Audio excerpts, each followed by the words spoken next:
Hello and welcome to the Millennial Attorney. This podcast is dedicated to talking with attorneys who have found innovative ways to make their practice better. I am your host, Summer Johnson. While I'm neither an attorney or a millennial, I'm the Director of Operations for Mott Legal. I use my knowledge as an MBA and experience working in the legal industry to help attorneys run their law firms as a profitable business.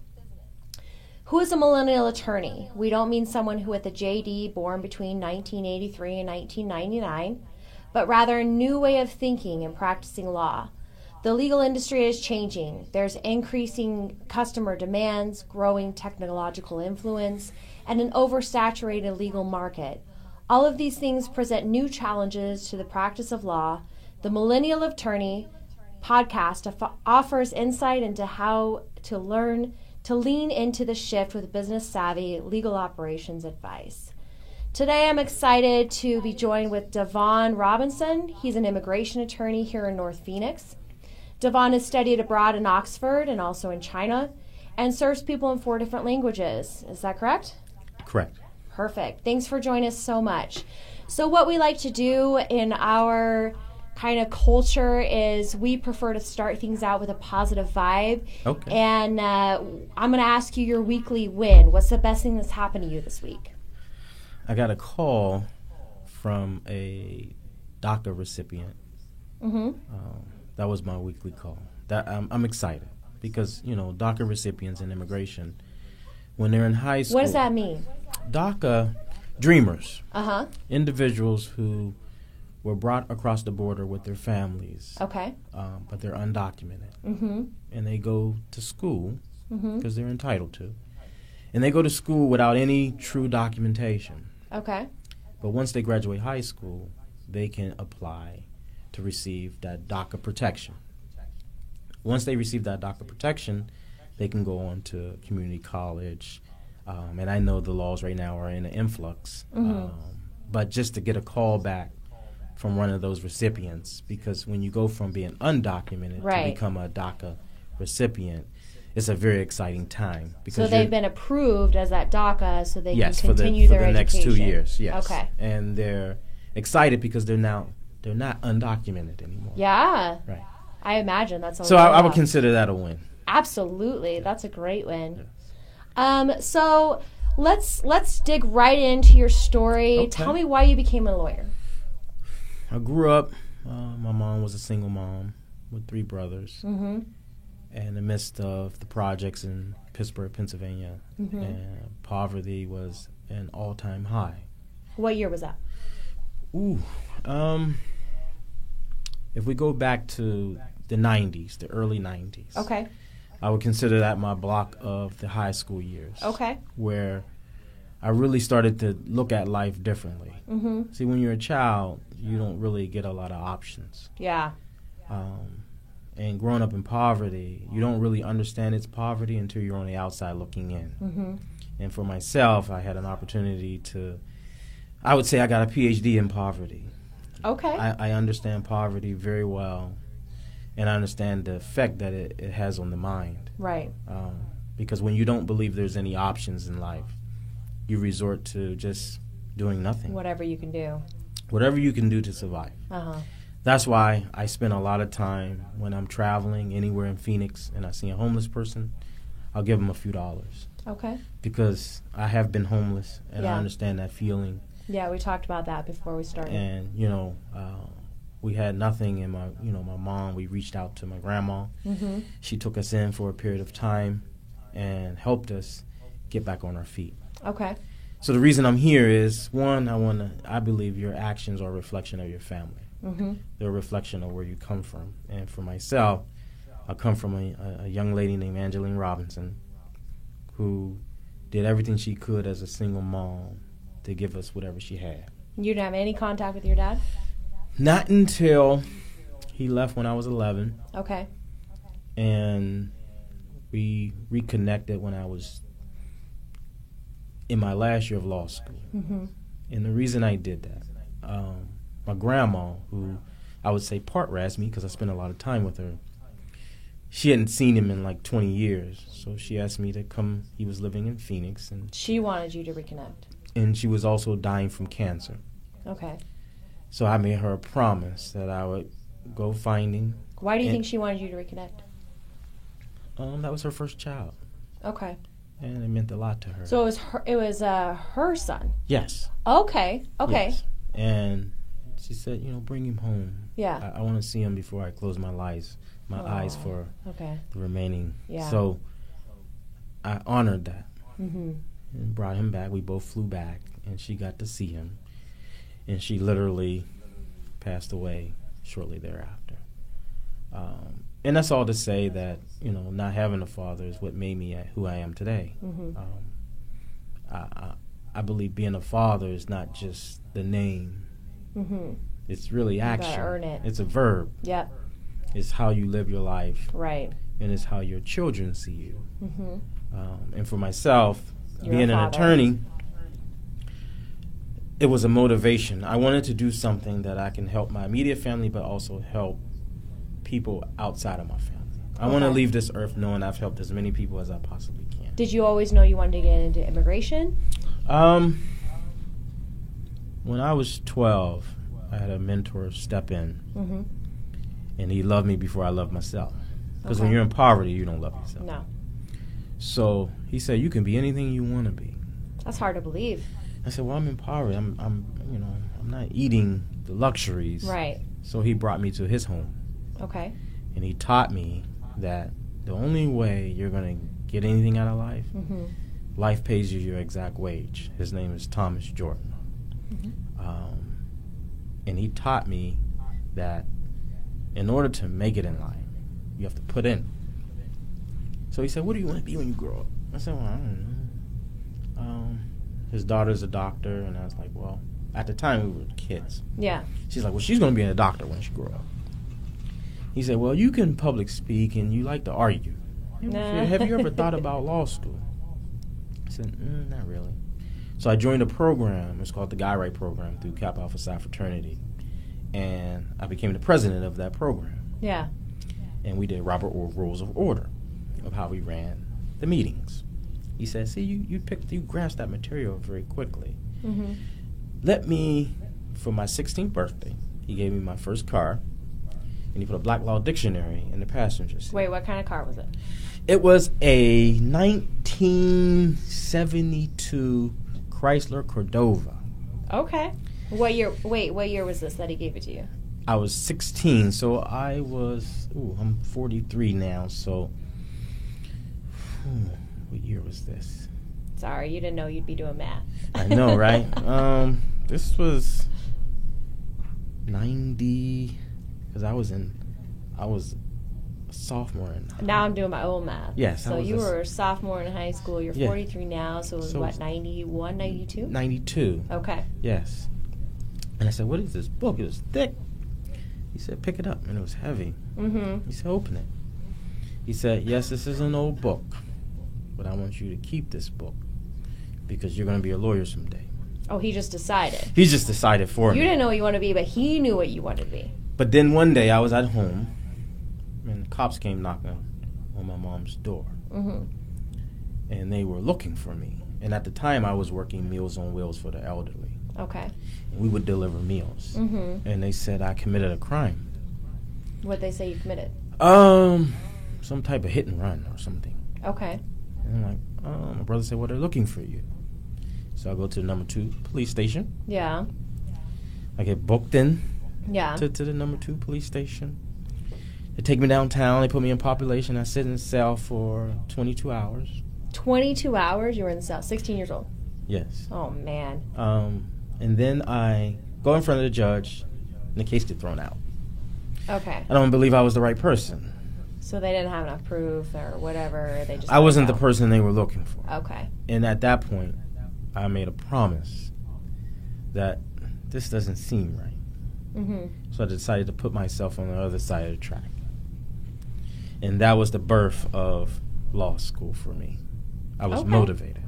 Right. So I went back for my junior and senior years Mm-hmm. of high school, graduate top of my class. What were your grades like before your junior and senior? They were like 3.0, Okay. but by the time junior and senior at 4.0. You were motivated. Very motivated. Okay. I had won about 10 scholarships to college. Wow. And I started writing essays, competing in scholarships for college, writing essays. And I was winning scholarships. I think I ended with about 12 scholarships I had won Wow. to college. So where did you end up at? I went to Edinburgh University in Pennsylvania, Okay. about 2 hours from my mom. Aw. I had to stay close. Short enough to go home. Short enough where I could travel back and forth, but also focus on, I knew I was going to law school. So I knew college was just the beginning. Yeah. Just a stepping stone. Yes. So I became a intercultural diplomat for the university. What does that mean? Basically, in the intercultural relations, we have international division of every major university where you're interacting with different cultures. Okay. From Russia to China. Had you interacted with other cultures prior to No. this, or was this all new? I thought it was time Okay. for me to. What was your fascination with other cultures? I wanted to travel, Okay. but I felt the only way I could travel is I got to As if you meet some knew people something. who are from those countries. Yeah. Right. So I became an intercultural diplomat, Mm-hmm. and I started to get immersed in all these different cultures, Right. and I got excited. So What was it that excited you about it? well, for example, we would go to functions in different cities Mm-hmm. involving different universities with different international students. Okay. And I learned that it was cool to be smart.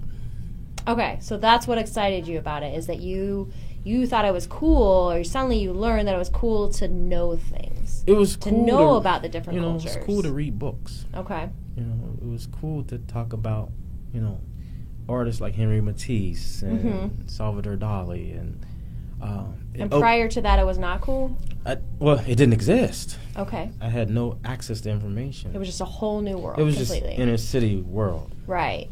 But when I started opening and expanding into different cultures and meeting people from different walks of life, it started to intrigue me. Okay. And I realized I didn't know nothing. Mm-hmm. So I said, I got to start learning. Funny how that works. The more you know, the less you know. Yes, right? So I started, really studying a lot and trying to hone in my skills academically. But then I was fortunate enough to travel to different countries and meet different people. It wasn't the country, it was the people. It was the people, the culture. The free spirit thinking. Okay. And you could become anything you put your mind to. So it was really cementing my understanding that I will become an attorney. Right. I would be the first of my heritage to do. So prior to you, had anybody graduated college? In your family? I wish I could answer that question. You don't know? I don't know. Okay. As I far know as I know they've attended college, Okay. but to definitively say they've graduated, I can't answer Okay. that question, All right. unfortunately. My family was kind of scattered around, and I kind of focused on my mom a lot and my grandma. But from that point on, I had tunnel vision. When I became an intercultural diplomat and I became an exchange student for the university, everything was focused on what world could I create for myself and my family. And I knew law would give me the best opportunity to come back and help my mom and help other family members when I could, without to my own detriment. Okay. Yeah. I'm writing a book Yeah. called Chasing Prosperity, Yep. and the image within myself is the chapter where we all have different versions of ourselves within ourselves. Oh, definitely. Yeah. The problem is when you're in poverty, you won't let the version you really want to come out. No. You keep it hidden. Your true image of yourself is buried. Right. But once I enhance my faith in God and knowing that as long as I have Him, I can accomplish anything. And for whatever reason, He put this brain inside me that could do some things. And I decided I'm going to use it. Okay. And I started really thinking about mapping out my life and creating my own vision board of how I see myself in the So future. what did that map look like? Well, the first thing I had to figure out was, I got to get to college. Yeah. So I had to apply to all these scholarships Mm-hmm. and figure out how I'm going to pay for it. Because when you come from poverty, you don't have anything. Yeah. But I knew I was going to law school, and I needed help. So you had a bunch of scholarships. Where'd you end up going? Cooley Law School, Thomas Cooley Law School. Where's that at? That's in Lansing, Michigan. Okay. But I did my last year, all my legal practice work through ASU.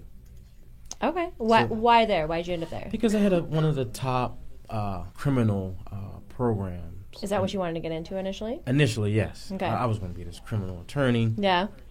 But the more I went to the jails, the more I saw people like myself. And it wasn't as motivating because every time I would listen to a story, I would tell myself, wow, he could have avoided that. He could have made different choices. Yes. Not Okay. 100% of the time. Mm-hmm. But it became more frequent than I was comfortable with. Okay. So I decided, I think I may want to, who can I truly help that reminds me of myself? Where you come from a world where you can't do for yourself no matter how hard you try. Right. But you did. Right. But I had to surround myself with individuals that can help me Mm-hmm. and give me access to information that I would never have access to. Okay. Like I wanted to go to law school, but I had any money. Right. So I had a mentor, Dr. Herman Reed. Mm-hmm. He was the director of a program called NEED, the NEED Foundation. What is that? NEED Foundation, basically, they canvass the inner city Mm-hmm. of pretty much Pennsylvania, all the major inner cities, and they look for minorities who have promise Okay. but don't have the resources. Okay. So what they do is they go into corporate America Mm-hmm. and they find attorneys, doctors, That and wanna help. engineers who want to sponsor, technically, want to sponsor one of these up-and-coming young minds. Mm-hmm. And for myself, he found a great, I would say the most perfect family Mm-hmm. that sponsored me, Mr. Alan Pear. He's an attorney Mm-hmm. in Pittsburgh, Pennsylvania. What kind of attorney? He does a little bit of everything. Okay. So I don't want to lock him in. Okay. Okay. But I didn't really focus on his practice. I focused on his teachings. What were his teachings? You can become anything you can dream of. Mm-hmm. But you have to change your approach. For example, if I go to Starbucks, you have to carry yourself one way. But if you go to, say, a corner store in the inner city, you have to carry yourself another way. Oh, 100%. So you've already mastered the corner store in the inner city. Right. So Let what me does teach Starbucks you. look like Let for me you? teach you what, kind of give you a little vision of what Starbucks looks like. Okay. And Dr. Herman Reed kind of took me under his wing, and he taught me about corporate America, Mm-hmm. how you must communicate, not just verbally, but physically. Mm-hmm.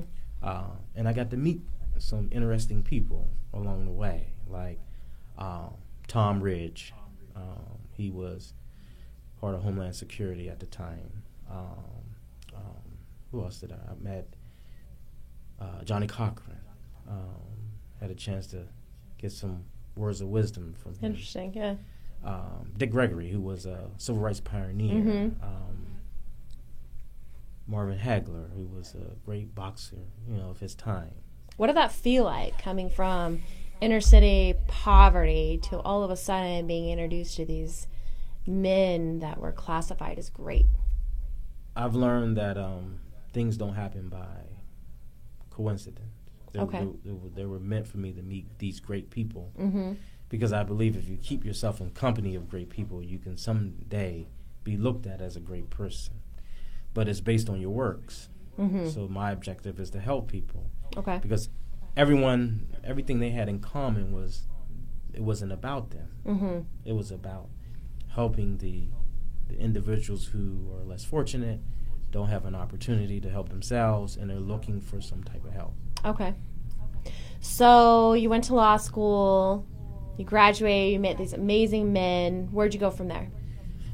I came back to Arizona, Mm-hmm. and I became a refugee specialist for. Why Arizona? It just happened to line up. My grandma was about to die. Mm-hmm. Also, my father was in Arizona at the time. Okay. also my grandma said, please, everything. That was the connection where she wanted you to bring your dad back. Plus, the more I researched ASU and Maricopa County Public Defender's Office, I said they have a great criminal legal clinic. Okay, so that was the criminal connection. Was criminal. Okay. So immigration never existed prior to, but once I came to Arizona, and traveling to South Phoenix, to West Side, and starting to interact with the Hispanic community, right, and seeing that intense poverty, I felt, I can help. Right. I can help people that I know definitely can't help themselves. So I wanted to get into an arena that's federally, that I can help them in a way that they can help their families, help their extended families. Okay. And that's why my practice is based solely on family-based petitions. Okay. What does that mean? Basically, you have a family member, not to get technical, but if you have a family member that's in Mexico and they want to come to America, but they already have a family member in America, I need to use a bridge, immigration mechanism to help file a petition so they can bring that additional family member over. Okay. All right. Sometimes, a spouse will come over and they want a fiance visa and they want to bring their spouse. Right. But they may already have the child with the fiance in Mexico. So I want to help them. Help them bring them here. Yes. And, DACA, I want to help students who want to help themselves. They want to go to college. There was a California DACA recipient who graduated law school.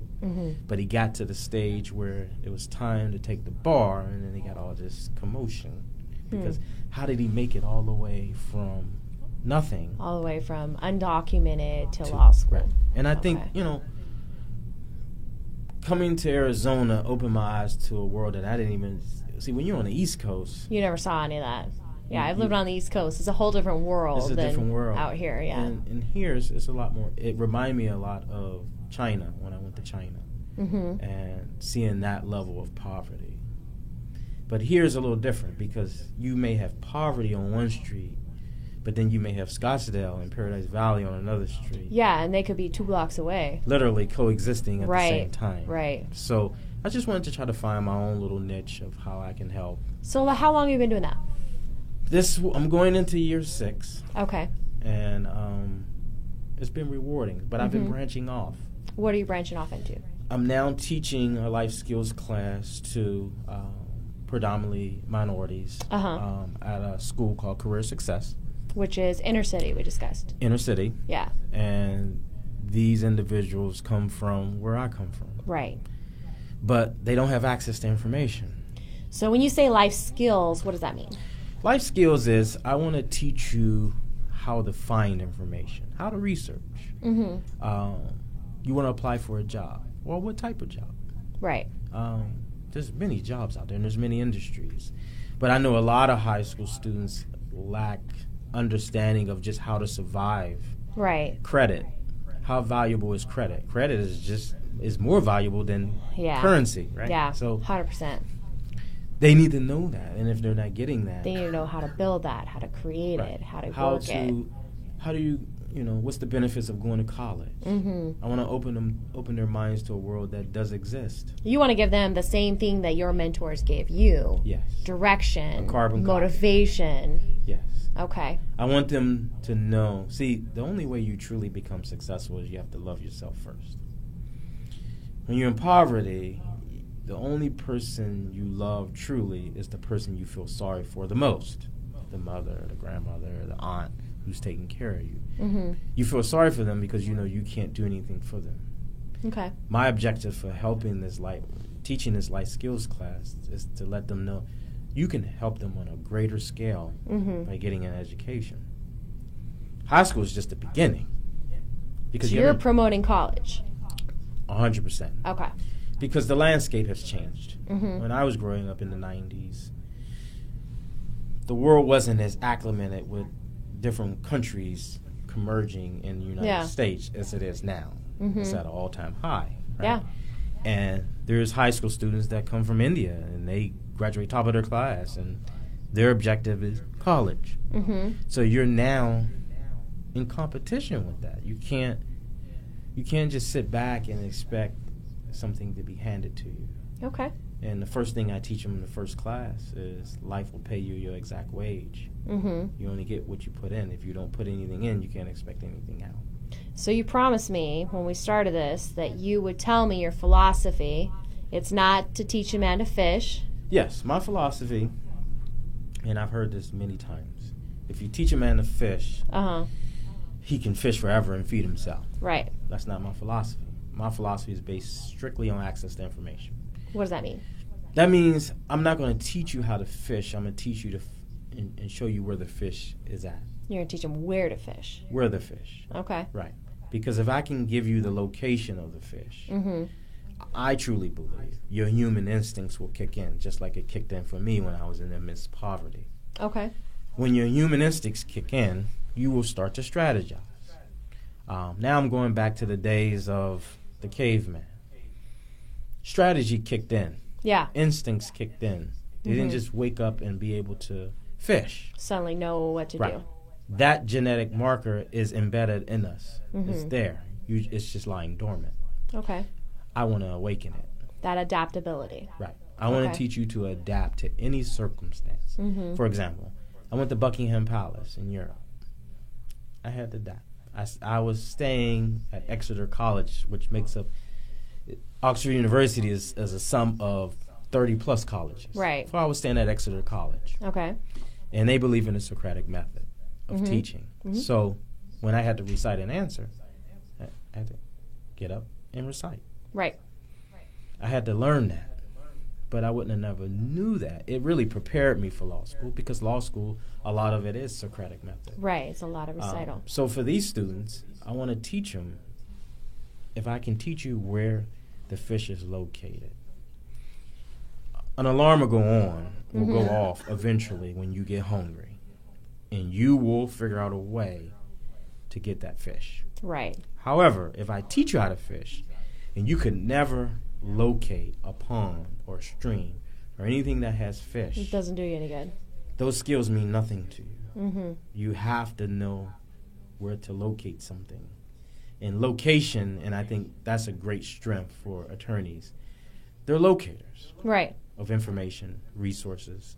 How have you applied that in your practice? Normally when a client calls me, they have a specific set of facts. I want a green card. Mm-hmm. I want to become a permanent resident of Okay. Arizona. The first thing I ask them is, how many individuals are in your family? Mm-hmm. And how many individuals do you care about? Those are the first two questions. That's I a ask. distinct difference. Yes. The reason I ask them that is because that green card may be for you, but there's multiple other Then what? individuals that may come after you Mm-hmm. or even have come before you Mm-hmm. that may need to attach Okay. to your status. Mm-hmm. And I want to help you. Okay. So I start to talk to them to open their mind that you're not only thinking of yourself, you need to be thinking of others while you're thinking about yourself. Don't take no doubt about it. I believe you can't help anyone until you help yourself. Mm-hmm. And I always give them an example. When you're on a plane, The whole give your own air. and they before say you- it, yeah. the pressurized, you can't save no one. No, until you got to save yourself first. Right. Right. So I want to teach them how to save themselves, Mm-hmm. but while doing that, counseling them on how they can save other individuals in their family. So, did you ever work for another law firm, or did you start out on your own? I started out at the Maricopa County Public Defender's Office. Okay. I was a law clerk for them, Mm-hmm. and that was tough because Why? I was doing arraignment court. Yeah. So when someone first goes to jail, they have to be arraigned. Yeah. So 8 o'clock in the morning, I'm in Mhm. front of the judge, and we're just going through this rapid docket. Right. We're under this Rule 38 where Just you're, move. and then we're also going to the jails and we're interviewing clients. So, how'd you get out of that? Well, I sat, I believe it would be considered second chair on a murder case. Okay. And I had to sit in the meeting with the mom and the son who was allegedly had committed the murder. And that was tough. That's hard. That was tough. And I said, this is not what I envisioned for myself. Mm-hmm. Not that he doesn't need help. It's not the way that you felt like you were helping. Right. Okay. I just didn't feel I could give him the psychological needs he needed. Okay. Right. I'm not a doctor. Right. And I think a lot of individuals who are institutionalized do need some type They need more help than what you can give them. Right. So I decided, immigration I might be able to help some people. Mm-hmm.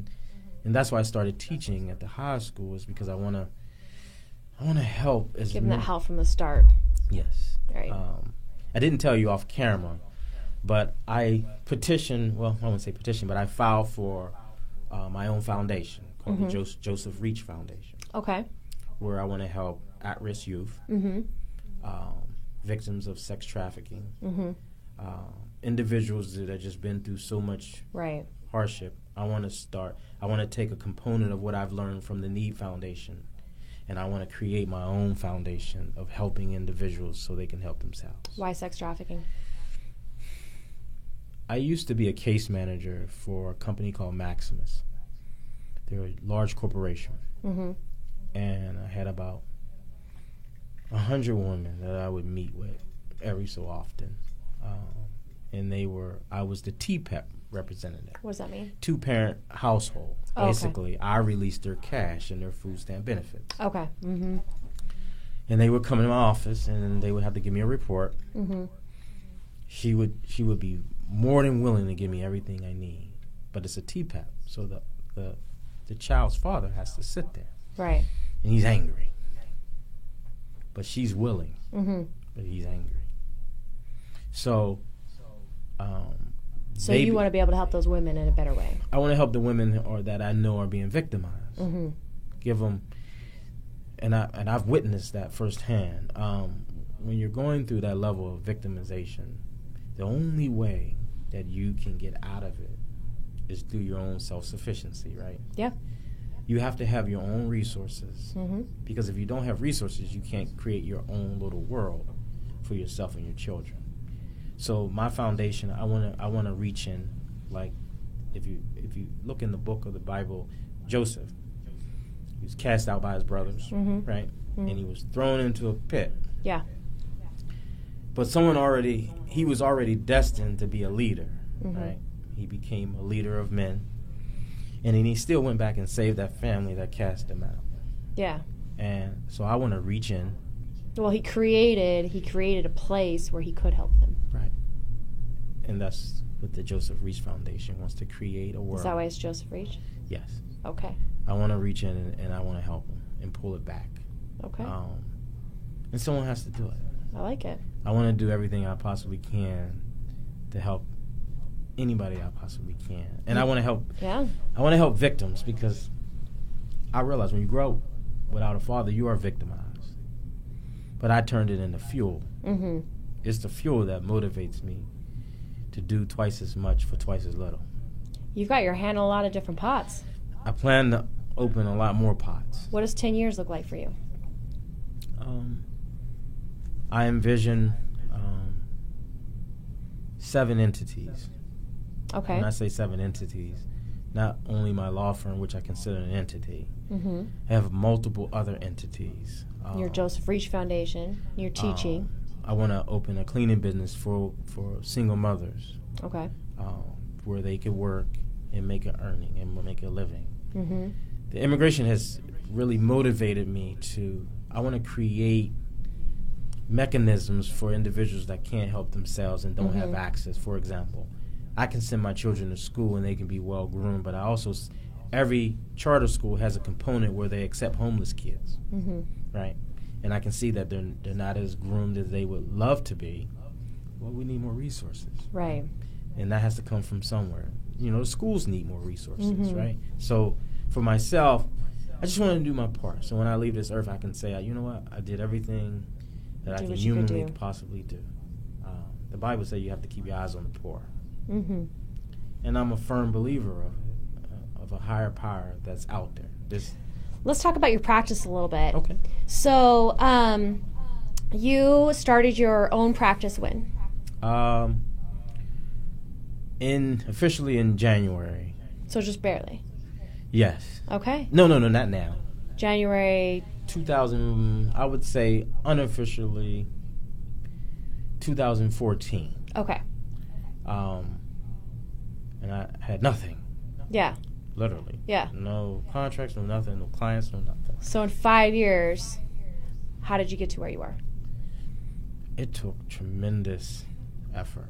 I mean, it Just took one client at a time. Did you get it took client sponsoring? I got sponsors, contracts, networking. I took my first contract was with LegalZoom. Okay. And it was through an association. Super familiar. Yeah. So, and then I just said, you know what, I can do this. And once you receive letters from clients saying thank you very much, It's motivating. It became a motivating factor, and I just kept chipping away because I realized how you grow your practice is really based on your customer service. Oh, 100%. I agree with you. The way you can market all you want, right? But how you treat your clients is everything. Right, because their word of mouth will spread a lot faster than whatever marketing you decide to do.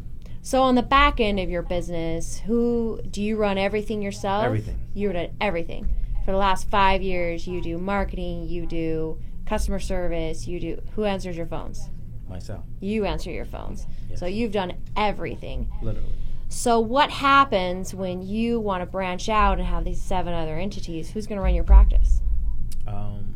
I do envision bringing on a firm manager and at least 1 or 2 associates. I see myself. Okay. I see that vision of that happening, where I'm not in the day-to-day. Right. When do you see that happening? I would say timeline. 3 years or less. 3 years or less. I'm aggressive. Hey, that's good. So, I'm about it. I believe they say most firms they'll die in the first year if they're going to make it, right? 3 years, yeah. But I believe they truly reach prosperity by year 10. Okay. If they've been able to sustain themselves. Mm-hmm. So I'm comfortable to say I believe by year 10, I won't be doing the day-to-day. I'll probably still be taking cases because it's a part of me. But I will have associates who believe in my vision and how I believe clients should be taken care of. Absolutely. What does that look like to delegate some of those responsibilities? I have a rule with my clients that if you call me, you'll receive a return call from me within 12 hours. Automatic. Mm-hmm. It doesn't matter if I'm on the road, I'm traveling, I will literally... You're 100% dedicated to that. Yes. How many hours a week do you work? Officially, I work at least 70, 80 hours a week. Okay. Unofficially, I don't know. How many do you want to work? I can't answer that. Because I would have to answer the next question. How many hours do I don't want a client to be able to call me? Mm-hmm. But also you've got your hands in these other 5 businesses that are just as important to you. So what you need to do is you need to probably find someone that cares about your clients as much as you do. Correct. So that you can start developing some of these other things that are important. This Joseph Foundation is super important. It has a lot of value to give to the world. Very important. And it just got approved like 2 weeks ago. So really? So this is soon. Yeah, this is new. That's awesome. Yeah, congratulations. Thank you. That's a lot of work just to get to that far. This is a new thing for me.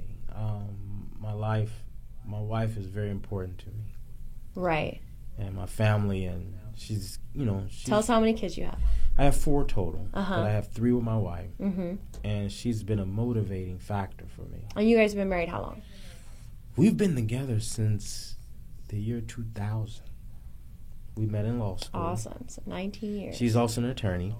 Right. What kind of law did you say she practiced? She used to practice legal aid. She used to work at legal aid, and she liked to help. She's a giver, like you. She's a giver. But she's also a fantastic mom. And she's got plans, too, in the next year. I don't want to officially say, but, she sits on the, for the Maricopa County Democratic Party. Uh-huh. She's one of the vice chairs. Mm-hmm. And first thing I learned from her was, because she's from Haiti. Okay. She also speaks French. Mm-hmm. And she said, when you come from a different country and you come to America, life is going to pass you by, so you might as well do something with it. Mm-hmm. That's why now I understand when a lot of foreigners come from other countries, they become so successful in America because we are the land of opportunity. Well, I think they value it more sometimes than we do. We can go to take college. Advantage of it. Yes. So she said, don't let life pass you by. Mm-hmm. Whatever you want to do, just do it. And I support her 100%. She supports me, and we got a great thing going. That's awesome. We met in law school, and I stopped her. She was walking the financial aid, and I told her I was walking the financial aid. So it's refreshing mm-hmm. to know you have someone who understands you, and she understands my drive. Right. Because when you come from where I come from, all you can do is go up, right? Absolutely. So tell us her name. Lindsay Robinson. Lindsay Robinson. Yes. And where's she going in 2020? I'm hoping she's running for Senate mm-hmm. for District 12. That's awesome. I hope she won't kill me. I don't know yet. Okay. So we'll keep it low key. But I know she has. With our 6 listeners. I consider her a politician. Uh-huh. Why is that? Because she thinks like one. In what way? She doesn't think of self first. She thinks of how can I help my community? Mm-hmm. How can I help the community at large, mm-hmm. right? How can I help this country? And that's her statement. That's her mantra. She wants to give back on a large scale. Right. I'm a local guy. Okay. I want to help the inner city individuals. Mm-hmm. But she has no boundary. She'll help anyone. She wants to make a difference. She was pushing that, Red for Ed. She was going to all the rallies, and mm-hmm. she believes in all education.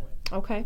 She has a master's in education, and she's not just an attorney, but she has 4 degrees. So that's awesome. She has a little bit of everything. She's an impressive lady. Yes, I'm one of them lucky ones.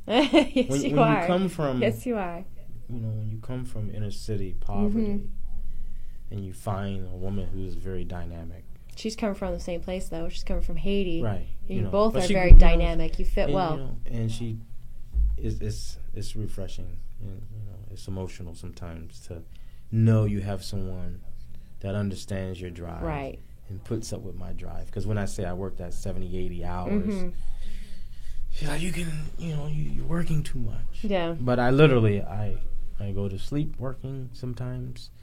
But I am learning. Yeah. She is teaching me to take time to just don't do nothing. Right. And I have found some little pockets, I call them sweet spots, where I can just take the family to dinner and we just mm-hmm. relax and not have to feel like I'm on the grind so much. My biggest motto, I got to tell you, is delegate and elevate. You have created some very valuable things to this world, and I think that there's some value in delegating some of those responsibilities so that you could elevate where you're at and elevate some of those things that you have to offer. Joseph's Foundation, your teaching, you have so much to offer. She has so much to offer, but your family's priority. And I think that if you're delegating some of those responsibilities, whether it be legal operations, whether it be associate attorneys, whatever it may be, find those people that believe in you, that believe in what you're doing, so that you can start focusing on the bigger, the better, and let those little details take care of by people that believe in it. I agree. I spent I would say the last 4 or 5 months, that's what I've been focusing on, is creating an umbrella mm-hmm. of help. Yeah. Individuals who can help me. Absolutely. And help me with the things I want to get done. And, I have access to paralegals. Mm-hmm. And, but I know I'm eventually going to need more access to more people who think like me. Absolutely. And that's the key, is finding people that believe in what you're doing, that adopt to your culture, and what you're creating for this world, and what you and your wife are creating for this world, so that you can focus on what's important to you and what you have to offer. I 100% agree. We're running out of time. I know. Wow, this I am super grateful for your story. It was even more fascinating and exciting than I expected I'm it to excited be. that you invited me. I really appreciate. I know you came on here not really knowing what to expect. No. And I 100% agree or appreciate that you were willing to just jump in head first. Yes. I'm excited to see where Joseph Foundation heads and your teaching career, and 2020, your wife. Super excited. Thank you so much, all of you listeners, for listening to Millennial Attorney. If you got something out of our show this week, please share our podcast with a friend. I know Devon would super appreciate it. Like us on Facebook, give us a thumbs up on YouTube, rate us on iTunes or Spotify. If you have a story to tell like Devon's, what's made your law firm better, what's created you as a person, if you have any questions, suggestions, or would like to be a guest on our podcast, we'd love to hear from you. You can email us at info@mottlegal.com. You can message us on Facebook or Instagram at mottlegal, or follow us on Twitter at Made for Lawyers. Thank you so much. We appreciate you watching our show. Thank you, Devon, for attending. I can't wait to see where you go in life. Alrighty. Thank you.